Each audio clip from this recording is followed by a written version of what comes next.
Hey guys, Kyle the Death Knight of Enemy here, bringing you my review of Eden Zero and Chapter 36. And I'm sorry this one is a day late, guys. It's one of those things where, okay, I still pretty much, I'm still very much, I'm still very much a big fan of the Manga Rock app and website.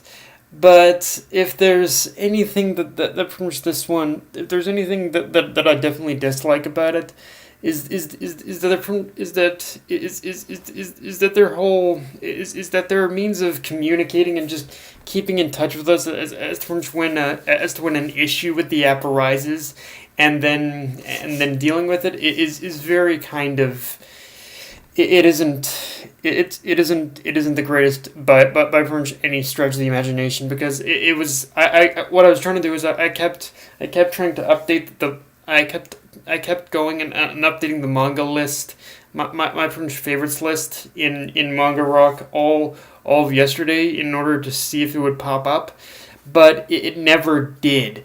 And it wasn't until pretty much late last night where Manga Rock had finally basically had notified me, saying that they're experiencing issues and they're currently working on it.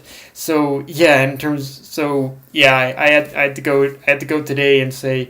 I had to go on a different website in order to read the chapter. It's like, yeah, Manga Rock, I love you, but you really need to keep in contact a lot more with this kind of stuff.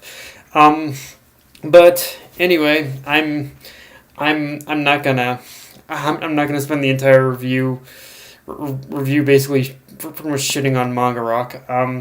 But because, yeah, like I said, with that said, let's get into the chapter itself. Eden Zero, chapter 36. So the big thing about this chapter is that we learned that the Homura that we've seen up to this point in the arc was actually an imposter. And to be honest, this is one of those reveals that I'm always never really sure how I feel about. Because on one hand, with the whole reveal that the Homura we've seen up to this point has been a giant has been an imposter. It was utilized. It was utilized pretty much well enough in the sense of plot progression, but everything, in context of everything that we've seen thus far of what the fake Homer has been doing, it makes sense enough. It makes sense enough in terms of of the plot and the progression of the plot. However, at the same time, it's one of those things that what at the same time, it's one of those things where I really get angry at Mashima whenever he does stuff like this, because at the points whenever I see pretty much Mashima deciding to do something like this, I can't help but feel that stuff like this is sort of his fallback in order to avoid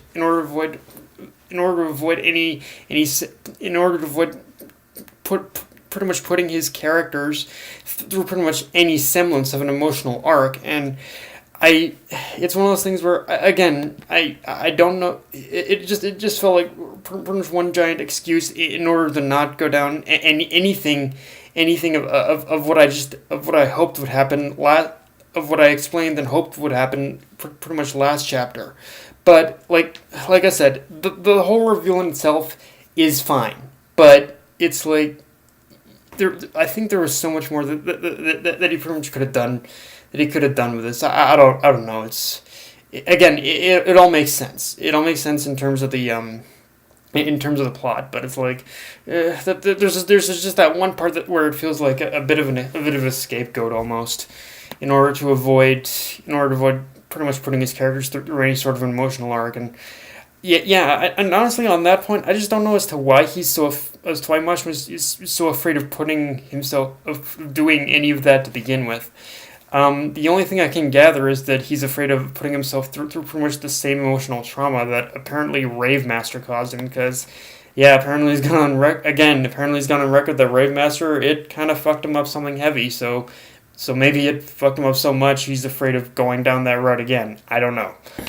But yeah, pretty much what I'm saying is the whole imposter thing. It was fine, but it was a little sloppy too. One thing I definitely can say I like about this chapter, however, despite how much the imposter reveal itself was a scapegoat, is how Mashima has maintained a lot of this uncertainty of what exactly Hermit is thinking from here. I mean, I think it's more than obvious to us that she's probably gonna end up joining the crew by the end of this arc. But in terms of what we see in this chapter and where she's at and what she thinks of humans, it's Mashima has actually done some really good work at keeping Hermit's thoughts on the whole thing pretty much very almost ambiguous as to whether or not but by the end of this arc, if Hermit is even going to fully come around in the end. And if I had to take a shot in the dark as to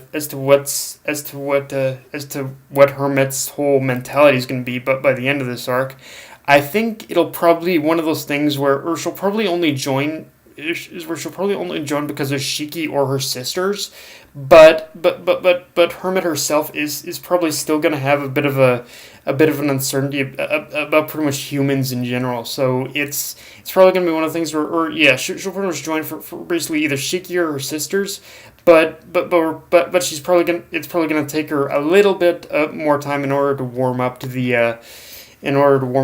to basically the others, or I guess in Mashima's case, only about maybe an arc's long. I don't know. Yeah, but yeah, that's just kind of my shot in the dark as to how this probably will end. But I don't know. It's Mashima. Who knows what he's gonna do here?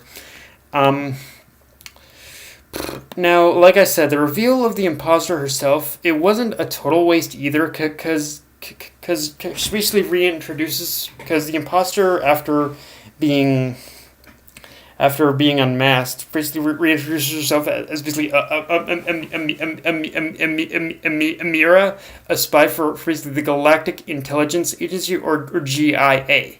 And with the introductory knowledge of the GIA in this chapter, I feel we're going to start really to expand on the governing body of this world and how it extends beyond just the Union Army. But even more so is that if the cosmic government has basically sent one of their operatives, it pretty much to the planet, this planet of Digitalis, then I feel that this proves that Draken Joe and his followers are definitely endgame baddies for sure. The only question for me that still remains about this whole reveal, and it's not even a big one, is who exactly is Jesse? Is he actually Amira's brother, or is Jesse a fellow operative? Who is basically Jesse at this point? Because so far he's just kind of seemed like a bit of a one-off character. But yeah, I'd like to know if now that we've gotten the whole reveal of Amira being an imposter who was posing as Homura. I want to know who she is, who she is and who Jesse is. I want to know who these guys are now.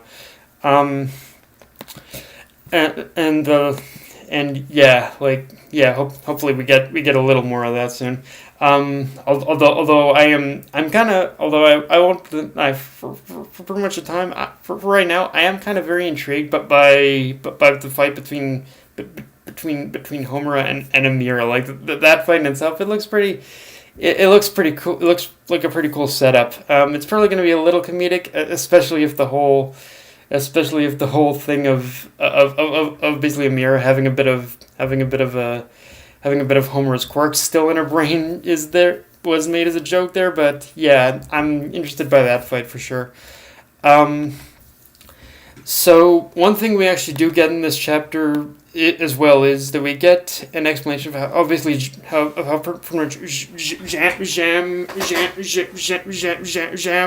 Jamaroff has gained pretty much all this power and the ability to kill NPCs in this world. And between that and Hermit's little suggestion about using cheat codes of their own to power up, it just suddenly came to me that it feels like this arc is Mashima's own way of calling out his basically own trope of making his characters extremely overpowered. Now, whether he knows that himself, whether he's doing it himself as to whether he's doing, and whether he knows himself whether he's doing that or not, I'm not sure. But it sure as hell feels like that's what he's doing with that whole cheat codes thing. Like it with basically with the whole thing of what pretty much Jamarov is doing, and with how pretty much Jamarov had reconstructed the data of this world, and with the whole cheat codes thing, it feels like he's just making a joke at his own expense and his own trope almost in a way. And yeah, the whole cheat codes thing in general is very much one of those things where I can see this turning into an OP fight after they gain their own cheat codes, but I'm still curious how exactly the process of getting these cheat codes is gonna be. The first thing that comes to mind is they're gonna rewrite. It's gonna do the exact same thing of what from Jamrov did, and rewrite the data of the planet in a similar fashion to what he did, and I can only assume that Hermit is gonna help in some way as well. But again, Hermit, I'm curious as to what her as to what resolution that she's gonna come to, but at the end of this arc for sure. But yeah, guys, that's all I got for this review. If you enjoyed the video, like, comment, subscribe. Play me on Twitter, Facebook, and you list your Crunchyroll. Death Knight of Anime, signing off. Later, guys.